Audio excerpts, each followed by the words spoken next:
생산과 소비를 시작하겠습니다. 저번 시간까지 주가가 형성되는 일반 원리를 살펴보았죠. 그러면 이제 실전 기법을 살펴봐야 되겠죠. 원리까지 다루었으니까. 그래요. 그러면 이제 완전히 주식에 대해서는 다 얘기한 게 되는 거죠. 그러면 위 견해에 입각하여 대표적인 주식 매매 기법 두 가지 정도만 살펴보도록 하자. 매매 기법에는 크게 두 가지가 있다. 재산에 기반한 매매 기법이 있고 순소득에 기반한 매매 기법이 있다. 재산 입각에서는 어떻게 주가가 형성이 되고 순소득에 입각해서는 어떻게 주가가 형성되는지 다 얘기한 거죠. 순소득에 기반해서 주가가 형성되는 게 일반적이라 했죠. 왜 그런가요? 재산을 측정하기 어려워서 그렇죠. 기업에 여러가지 종류의 자본이 결합되어 있죠. 기술 자본도 그러하고 기술 자본이 어느 정도 되는지 파악하기 어렵잖아요. 유통망도 그러하고. 순소득률이 아주 높지 않더라도 손해가 나지 않고 차입금 없이 순소득이 누적되는 사업체가 있다. 우선 이제 재산에 기반한 매매 기법을 살펴봐야 되겠죠. 순소득률이 아주 높지 않더라도 손해가 잘 안 나요. 차입금도 없고 그냥 순소득이 계속 누적된다는 거죠.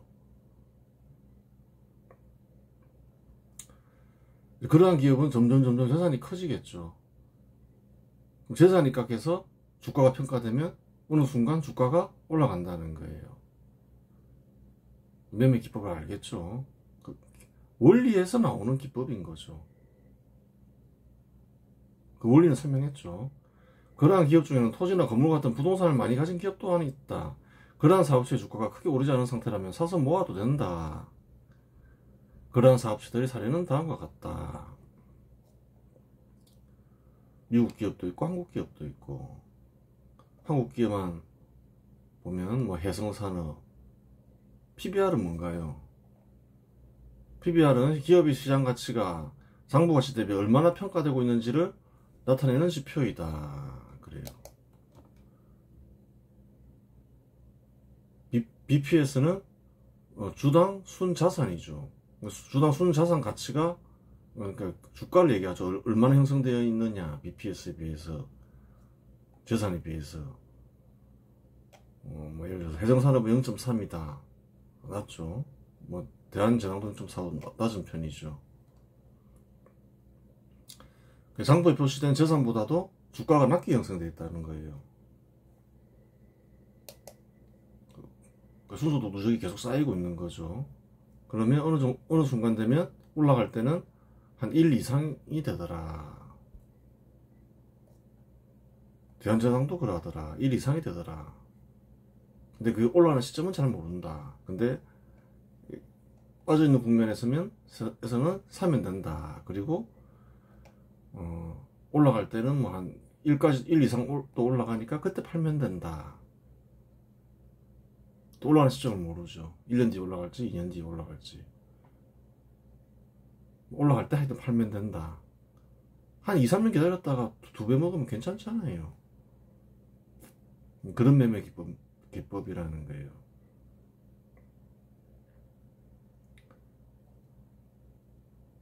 근데 뭐 하여튼 뭐 운 좋으면 뭐 빨리 나올 수도 있죠. 빨리 올라갈 수도 있죠. 샀는데 갑자기 이런 사업체의 주가가 막 올라간다. 그럼 빠르게 결과가 나올 수도 있는 거죠. 어떤 원리를 했나요? 순소득이 계속 발생하면서 재산이 쌓여간다.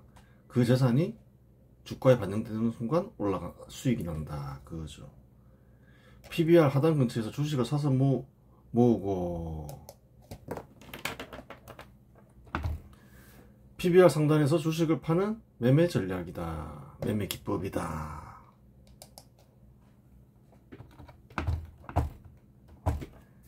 예를 들어 삼명무역의 경우 PBR이 0.62이니 사서 모아도 문제가 없다. 그러다 어느 시점에 이르러 저평가되어 1 이상이 되면 분할 매도하면 된다. 어디가 꼭지인지 모르니까 PBR이 1일 때도 팔고 1.1일 때도 팔고 1.2일 때도 팔고 그러다 보면 된다는 거예요. 1.2까지 가면 한 2배 나오잖아요. 전형적인 장기 매매 기법이다. 언제 올라갈지 모르는 거죠. 물론 운이 좋아 빠른 시점에 재평가가 이루어지면 단기간에 큰 수익을 낼 수도 있다. 그래요. 이렇게 투자하는 기법이 있다.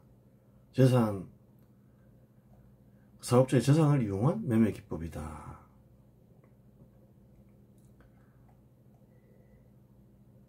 또 다른 매매 기법은 순소득에 기반한 매매 기법이다. 순소득에 기반한 매매 기법에는 여러 가지가 있을 수 있다. 가장 위험이 낮은 매매 기법은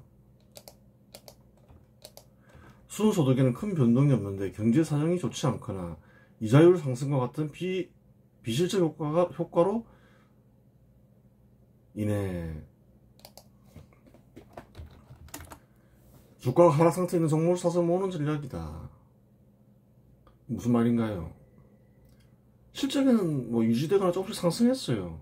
근데 주가는 어떻게 결정된다 했나요? 이자율 분의 할인율 분의 사업체로부터 얻는 이익이라 했죠. 할인율이 크게 상승하는 바람에 실적에 이상이 없음에도 불구하고 하락 상태에 빠졌어요. 그런 종목은 어떨 때 오르겠나요? 이자율이 하락하면 실적에 변동이 없잖아요. 오히려 증가했거나 감소해도 크게 감소하지 않았거나 그러면 주가는 바로 회복이 되겠죠. 이러한 종목은 경제사정이 좋아지거나 비실적 효과가 사라지면 주가가 상승한다. 이와 같은 조건에 해당하는 종목들은 다음과 같다. 텍사스 인스트루먼트 10년 이상 흑자 금리 부담으로 주가가 조정받았다. 할인율 이런 걸 가리키겠죠. 그런 걸 구해보라 했으니까. 시스코 네트워크 장비 대표주 실적 안정적이다. 경기 근데 둔화 뭐 하여튼 사정이 있다. 뭐 금리 이런 거 또 경제 사정 이런 게 안 좋게 판단되면서 빠져있다. 오라클도 그래요. 그러한 기업이다. 외부 요인으로 주가 하락. 삼성전기 실적이 안정적이다. 근데 주가가 지금 하락해 있는 상태이다. 한컴 MDS 성장성 대비 저평가되어 있다. 괜찮았다는 거죠. 실적은. 근데 주가가 빠져 있다. S넷도 그러하다. 이런 거는 회복이 된다. 실적이 안정적이기 때문에. 삼성전기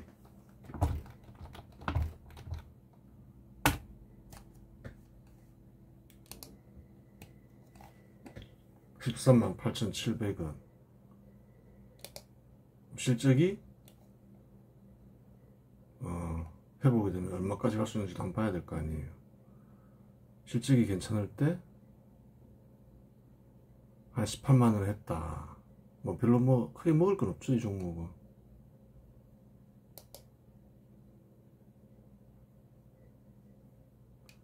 S넷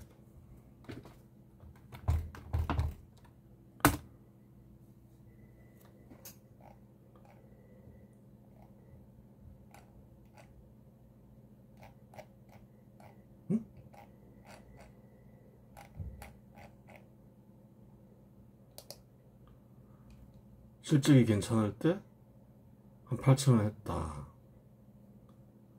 그러면 이제 그래요. 어떤 비실적 효과가 사라지면 한 7,000원 이렇게 갈 수 있는 거죠. 7, 8,000원. 그래요. 좀 먹을 게 있는 거죠. 이런 거는.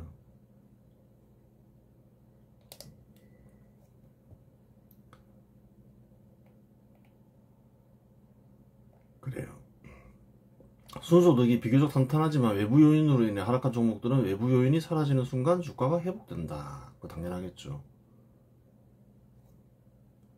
이외에도 일시적으로 적자가 발생하였지만 곧 흑자로 돌아설 것이 강하게 예상되는 종목 역시 투자해 볼 수 있다. 하지만 이 경우에는 예측이 개입되므로 예측이 맞을 경우 단기간에 큰 수익을 얻을 수 있지만 예측이 틀리면 단기간에 큰 손실을 입을 수도 있다. 앞의 두 매매 기법은 예측이 필요 없다는 면에서 이 매매 기법과 구별된다. 앞의 경우는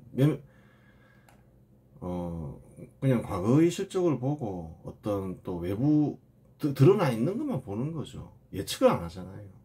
재산이 계속 쌓이고 있더라. 뭐 그렇게 뭐 경기 영향을 안 받더라. 그러면서 계속 순소득이 쌓이고 있더라. 이게 재산을 통한 매매 기법이죠. 예상이 있나요, 없나요? 예상은 없다는 거예요. 근데 돌발 변수가 생길 수는 있겠죠. 갑자기 기업의 실적이 갑자기 악화됐다. 뭐 이상한 사건이 터졌다. 뭐 횡령 사건이 터졌다. 그런 돌발 변수가 아니면 뭐 특별히 뭐 예측이 없다는 거예요. 이 경우도 마찬가지죠. 실적이 안정적이에요. 외부 효과 때문에, 비실적 효과 때문에 하락했어요. 그럼 비실적 효과가 사라지면 상승하겠죠. 예측이 있나요, 없나요? 거의 없다는 거예요. 돌발 변수 빼고는 아주 예외적인. 근데 흑자로 돌아설 것이 강하게 예상되는 종목, 여기에는 좀 어떤 게 있나요? 예측이 들어간다는 거예요. 예측이 틀리면 단기간에 큰 손실을 입을 수 있겠죠. 앞의 두 매매 기법에 예측이 필요 없다는 면에서 이 매매 기법과 구별된다. 근데 예측이 아주 그래요. 강하게 예상되니까 예측이 틀릴 가능성은 비교적 작다. 근데 좀 위험이 있다. 대신에 약간 위험을 감수했는데 이제 강하게 예상되니까 맞을 가능성이 크죠. 예상이 적중했다. 그러면 어떻게 되나요? 소득이 커진다. 이익이 커진다. 그런 종목으로는 한번 골라봐라. 이 사람이 이걸 쓰니까 얘기했겠죠. 네이버 실적 개선이 기대된다. 강하게 예상된다 이 말이죠. LG이노텍 반등 기대된다. 하반기에 약간 적자 났지만 아이폰 수요가 회복되는 순간 이제 반등할 거다. BH 2024년 적자기로 삼성 애플 공급 확대 전망이 되면서 강하게 상승이 예상된다. 네, LG 이노텍 한번 써볼까요?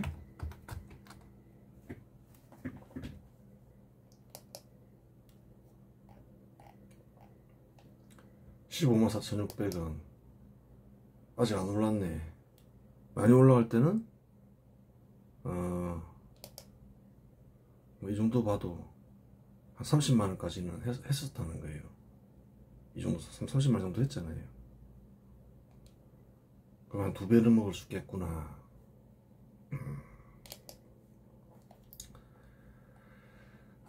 그래요. 순소득과 예측에 기반한 매매 기법은 다양하다.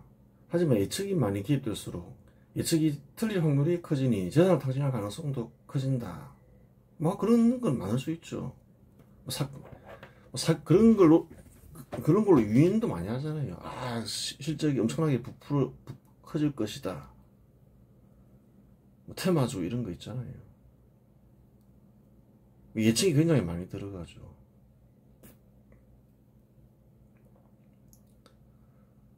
그래요. 루머도 많이 돌겠죠. 유인을 하는 건데 이제 틀리면 재산을 탕진하게 되겠죠. 따라서 위에 제시한 매매 기법 외에는 권장할 매매 기법이 없다.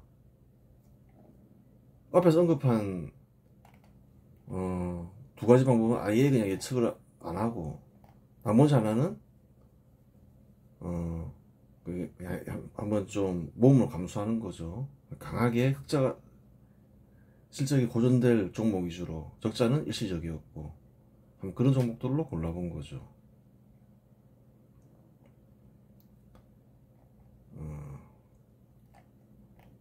이걸 쓰니까 조사해보지 않았어요. 기업들을 이거 사면 된다 생각하고 그러면 안 되겠죠. AI한테 물어보니까 AI가 찍은 건데 거의 뭐 맞을 가능성이 크겠지만 그래도 꼭 사야 되겠다 싶으면 한번 확인해 봐야 되겠죠. 개인이 판단하는 거죠. 그거는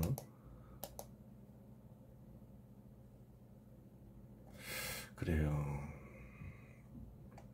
마지막으로 투자 시점에 대해 살펴보자. 앞에서 이자율이 각각 매수 시점과 매도 시점을 결정할 수 있다고 말했다. 이자율이 영향을 많이 받는다 했죠. 시계 입각해서. 그러면 금리를 보면서 지금이 매수 시점이냐 매도 시점이냐 파악해야 될 거 아니에요. 예금금리 국채금리를 했는데 한번 예금금리를 보자고요. 2018년에 한 2%대 머물다가 2021년에 1.89까지 빠지죠. 좀 더 빠졌어요. 한창 그 금리를 많이 내렸을 때. 근데 평균 한 1.89 되는 모양이죠. 그 뒤에 상승을 하죠. 2.37, 3%. 2024년 이후로는 조금씩 하락하죠. 지금 2.71이에요. 1.89까지 갔다가 지금 2.71 정도에 있다. 이렇게 볼 수 있는 거죠. 평균 2.50이죠. 한 8년간. 2.50 위에 있죠. 그래요. 한번 그 정세를 좀 봐야 되겠죠. 금리는 2023년 이후 하락 추세에 있고 8년 평균보다 조금 높은 상태이다. 당장 금리 때문에 위험할 일은 없다. 코로나 사태가 터졌을 때 2021년 7월 6일 종합주가지수는 3,305까지 올랐다. 그러면 유통되는 화폐량과 이자율의 관계에서 어느 정도 상승할 수 있는지 파악해야 한다. 현 시점에서는 2021년과 비교했을 때 그 비실적 효과만 고려하자는 거예요. 유통되는 화폐량과 이자율만 고려해서 종합주가지수가 어느 지점에 도달해 있어야 되느냐. 구할 수 있나요? 구할 수 없나요? 구할 수 있죠. 그래, 구할 수가 있다는 거예요. 시계 넣으면 되잖아요. 증가된 화폐량을 분자해 놓고 이자율을 분모해 놓으면 얼마에 도달할 수 있는지 알 수 있잖아요. 종합주가지수 현황을 이 글을 쓰니까 AI에 명령했겠죠. 유통되는 증가된 화폐량을 분자해 놓고 이자율을 분모해 놓고 한번 계산해봐 하니까 얼마가 나오나요? 2021년과 비교해서 구해봐 하니까 3,192가 나왔다는 거예요.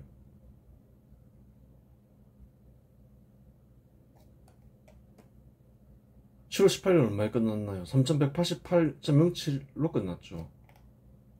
적정 종합주가지수인가요? 아닌가요? 근데 도달했잖아요. 이걸 쓰니까 거짓말할 일이 없잖아요. 조작한 것도 아니고 보라는 거예요.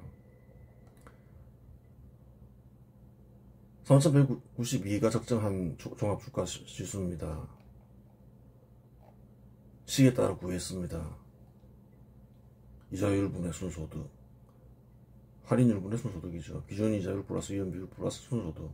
이론에 의해서 구해보니까 3,192가 나옵니다. AI가 이렇게 얘기하잖아요. 시기에 따라서 종합주가지수가 나왔다. 그것은 무슨 말인가요? 거의 꼭 똑같을 수는 없지만 또 급등하니까 좀 더 올라갈 수도 있고 더 빠질 수도 있겠지만 거의 근사치에 있더라. 그 시기 맞다는 얘기인 거예요. 확인이 되잖아요. 현실에서. 무엇을 집어넣느냐? 예금금리 평균을 집어넣었습니다. 그때 1.89를 넣었고 2.71을 넣었습니다. 2025년에는. 증가한 화폐량도 고려해서 지수를 구했습니다. 그러니까 3,192가 나옵니다. 2025년 7월 18일 종합주가지수는 3,188에 끝났다. 이렇게 나와있죠. 비실적 효과를 볼 때 종합주가지수는 제값을 형성하고 있지 과대평가되어 있지도 않고 과소평가되어 있지도 않다. 그래요. 뭐 거의 근사치잖아요. 전체적으로 실적 개선이 되거나 이자율이 추가로 하락하지 않는 이상 오를 일도 없고 빠질 일도 없다. 뭐 오르락내리락 하겠죠. 이렇게 써야 돼. 크게 오를 일도 없고 크게 빠질 일도 없다. 지금은 딱 적정치에 와 있다. 그래요. 당장 금리가 급반등할 일은 없으니 외부 위험이 적어 종목을 잘 선정하면 수익을 낼 수 있는 구간이기도 하다. 지금은 뭐 금리가 막 급반등하고 막 그런 상황이 아니다 이렇게 이야기했죠. 왜 그렇게 생각하느냐? 근거를 제시해야 되겠죠. 그러면 향후 이자율은 어떤 방향으로 움직일지 살펴보아야 한다. 한국은 평균 순소득률이 일반적 기대 순소득률을 충족하지 못하여 수축 국면에 있다. 일반적 기대 순소득률은 뭐랬나요? 자본이 사업체가 유지되지 못하는 사업체가 유지되는 순소득률을 일반적 기대 순소득률이라 했죠. 근데 현재 형성되어 있는 평균 순소득률이 일반적 기대 순소득률에 미치지 못한대요. 사업자 전체의 실적 개선 없이 일반적 기대 순소득률의 평균 순소득률이 도달하기 위해서는 예금금리가 1.5%에 도달해야 된다. 그럼 예금금리로만 따졌을 때 일반적 기대 순소득률에 도달하기 위해서는 금리가 얼마에 도달해야 되느냐.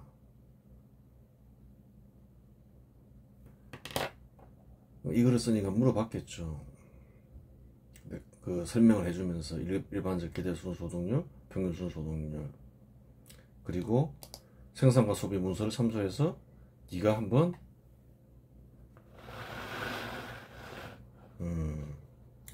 구해봐. 어떻게 하면 예금 금리 얼마까지 하락해야지 한국의 사업체가 유지가 되니? 한국이 굉장히 쇠약해져 있는 거예요.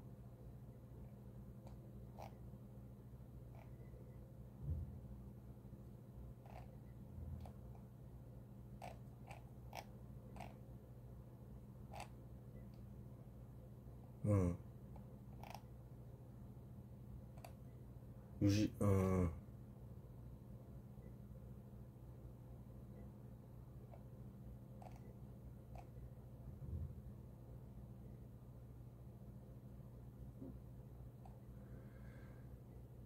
얼마나 더 떨어져야 일반적 기대 순소득률이 충족되니? 1.5%까지 떨어져야 됩니다. 설명했잖아요. 생산과 소비 이걸 참고하라 했겠죠. 그래요. 어떻게 구했는지 모르겠다만은 AI는 1.5%까지 떨어져야지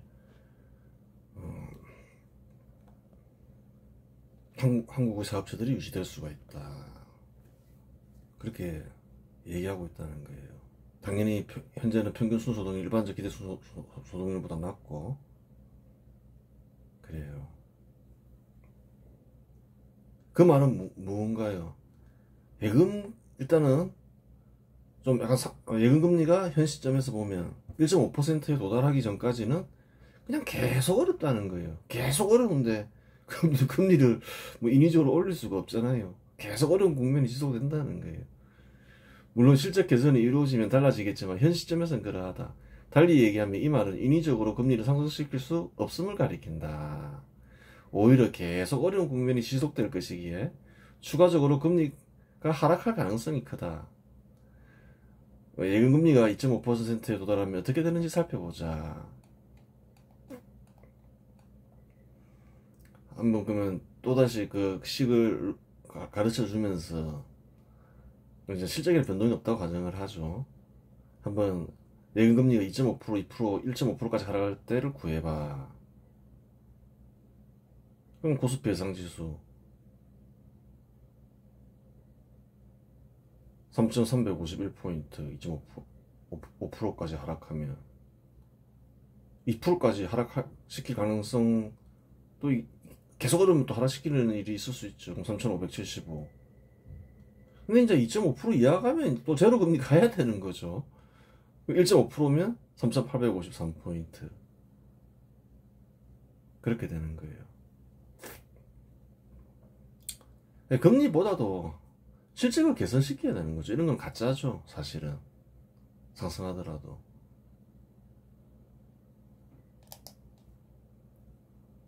전두환 정부 때처럼 실적을 개선시켜서 100포인트에서 1000포인트까지 올려야지, 진짜지. 또 제로 금리까지 또 하락시킬 수는 없잖아요. 또 난리가 날 거 아니에요. 한국이 지금 문제라는 거예요. 그 문제라는 사실 잘 모르는 거죠, 국민들이. 그러니까 아직도 타락해서 포퓰리즘 어쩌고 저쩌고 하는 거예요. 금리를 하락시키면 종합주가지수는 추가로 표에서 언급한 것보다 추가로 더 상승할 수밖에 없다.